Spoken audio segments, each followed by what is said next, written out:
శ్రీమాత్రే నమ. జయ గురు దత్తాత్రేయ నమ. ఈ వీడియోలో మనం వృశ్చిక రాశి వారు జీవితంలో సక్సెస్ అవ్వాలంటే ఏ గ్రహాలు బలంగా ఉండాలి, వారి జీవితంలో అభివృద్ధి లేకుండా ఇబ్బంది పడుతుంటే ఏ గ్రహాలు కారణం అవుతాయి, వీళ్ళ జీవితంలో అభివృద్ధి చెందడానికి ఏ పరిహారాలు పాటించాలి అన్న విషయాన్ని మనం ఈ వీడియోలో పరిశీలించే ప్రయత్నం చేద్దాం. ముందుగా వృశ్చిక రాశి వారికి కుజుడు అధిపతి. సో అలాగే 6వ స్థానానికి కూడా కుజుడే అధిపతి అవుతుంటాడు. సాధారణంగా వీళ్ళకి వీళ్ళే పోటీ. వీళ్ళు ఎదిగే కొద్దీ శత్రువులు ఎక్కువ అవుతుంటారు, అలాగే వృత్తిపరంగా సమస్యలు ఎదురవుతుంటాయి. అలాగే వీళ్ళు ఎంత ధనం సంపాదిస్తే అంతమంది శత్రువులు ఏర్పడడం జరుగుతుంటుంది. అలాగే వృత్తిలో కూడా ఎంత కష్టపడ్డా కూడా పై స్థాయికి ఉన్న స్థాయికి రాలేకపోతుంటారు అన్నమాట. వీళ్ళ యొక్క ప్రతిభని, వీళ్ళ యొక్క టాలెంట్ని ఇతరులు ఉపయోగించుకుంటూ ఉంటారు. అయితే ఎక్కువగా వీళ్ళు యూనిఫారం వేసుకున్నటువంటి ఉద్యోగాల్లో ఎక్కువగా రాణించగలుగుతుంటారు. అలాగే సీక్రెసీగా ఉన్నటువంటివి అంటే గూఢచారులు, సిబిసిఐడి అంటే చాలామంది ఏంటంటే వాళ్ళు ఏ ఉద్యోగం చేస్తున్నారో పబ్లిక్ తెలియదు. వాళ్ళకైతే శాలరీ వస్తుంటుంది, హ్యాపీగానే ఉంటుంటారు. అటువంటివి రహస్య సమాచారాన్ని సేకరించే వాళ్ళుగా ఎక్కువగా ఉండే అవకాశం ఉంది. అలాగే వైద్య వృత్తిలో మరీ ముఖ్యంగా సర్జన్స్గా బాగా రాణించే అవకాశం ఉంది. సో ఏదేమైనా అత్యంత మేధావి వర్గానికి చెందినటువంటి వారుగా ఈ వృశ్చిక రాశి వారు ఉంటారు. అయితే ఏంటంటే వీళ్ళ ఉన్న ప్రతిభని వీళ్ళకి గుర్తించలేకపోతుంటారు. ఎంత ప్రతిభ ఉన్నా, ఎంత టాలెంట్ ఉన్నా కూడా ఏమీ తెలియనట్టే చాలా అమాయకంగా ఉండడం జరుగుతుంది. వీళ్ళ యొక్క ప్రతిభను గుర్తించి ఎవరైనా వీళ్ళకి మంచి సపోర్ట్ ఇస్తే మాత్రం ఖచ్చితంగా జీవితంలో మంచి స్థాయికి రావడం జరుగుతుంది. అంటే ధైర్యంగా ఎవరికి భయపడకుండా ముందుకు వెళ్ళే జాతకులు ఈ వృశ్చిక రాశి జాతకులు అన్నమాట. అయితే వీళ్ళకి కంపల్సరీగా ప్రోత్సహిస్తూ ఉండాలి. సో వీళ్ళు ఎదిగే కొద్దీ శత్రువులు ఎక్కువ అవుతుంటారు.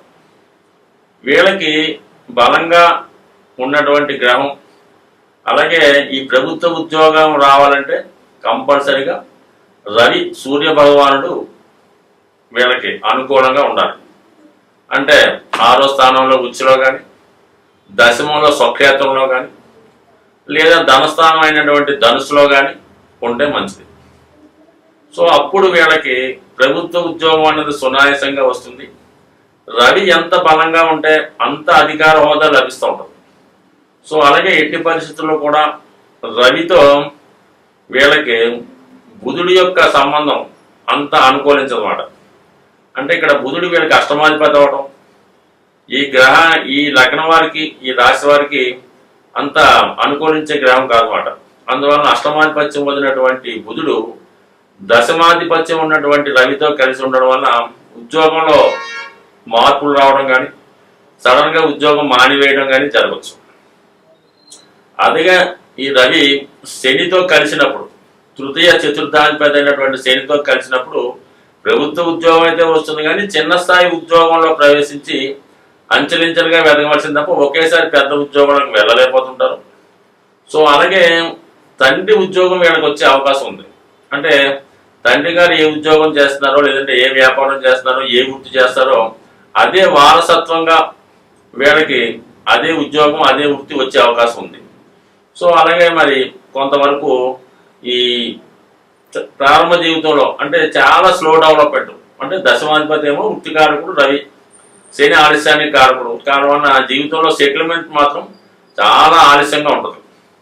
అలాగే ఎవరి జన్మజాతకంలో అయినా ముఖ్యంగా ఎస్పెషల్లీ ఈ రాశి వారికి ఈ శని ప్లస్ రవి జాతకంలో కలిసి ఉంటే వీళ్ళకి ఒక విధమైనటువంటి పితృదోషం ఏర్పడటం వల్ల కుటుంబంలో తండ్రి గారికి కానీ, లేదంటే ఈ జాతకుడికి కానీ ఇద్దరులో ఒకరికి మాత్రమే బాగుంటుంది తప్ప ఇద్దరు బాగున్నట్టయితే ఉండదు. అయితే తండ్రి గారికి ఎక్కువ ఆయుష్ ఉంటుంది, కానీ జీవితంలో చాలా స్ట్రగుల్ పడుతుంటారు. అలాగే పుత్ర సంతానం వీళ్ళకి కలగడం కూడా కష్టం అవుతుంటుంది, వివాహం కూడా ఆలస్యం అవుతుంటుంది, ఉద్యోగంలో సెటిల్మెంట్ కూడా ఆలస్యం అవుతుంటుంది. ఈ పితృదోష పరిహారం చేయించుకోవడం వల్ల మరి దాన్ని దోష పరిహారం తర్వాత వీళ్ళ జీవితంలో పైకి వచ్చే అవకాశం ఉంటుంది. బట్ ఏదన్నా ఈ జాతకులకు ఎస్పెషల్లీ రవి వృత్తికారకుడు అవడం వల్ల, జీవనోపాధి కారణం అవడం వల్ల పితృదోషం అంటే శనితో కలిసి ఉండడం వల్ల పితృదోషం ఏర్పడుతుంది. అలాగే రాహుతో కలిసి ఉండడం వల్ల కూడా పితృదోషం ఏర్పడుతుంది. అలాగే ఏంటంటే గ్రహణ దోషం ఏర్పడటం వల్ల జీవితంలో ఎంత సామర్థ్యం ఎంత శక్తి ఉన్నా పైకి రాలేకపోతుంటారు.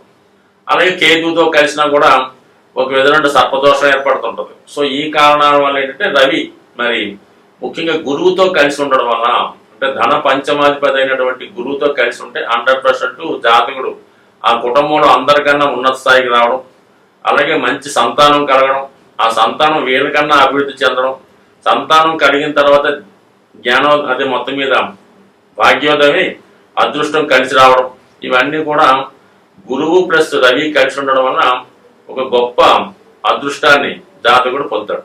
సో అలాగే ఏంటంటే దశమం అన్నది మరి విష్ణు స్థానంగా, మరి గురువు పంచమాధిపతిగా ఉన్నటువంటి లక్ష్మీ స్థానాధిపతిగా ఈ 2 గ్రహాల కలయిక ఈ జాతకుడికి మంచి ధనయోగం రాజయోగం కూడా కలిగే అవకాశం ఉంది. సరే ఇండివిజువల్గా కూడా మరి రవి తర్వాత ఈ కుజుడు ఈ లగ్నంకి అంత శుభత్వాన్ని ఇవ్వలేకపోతుంటాడు.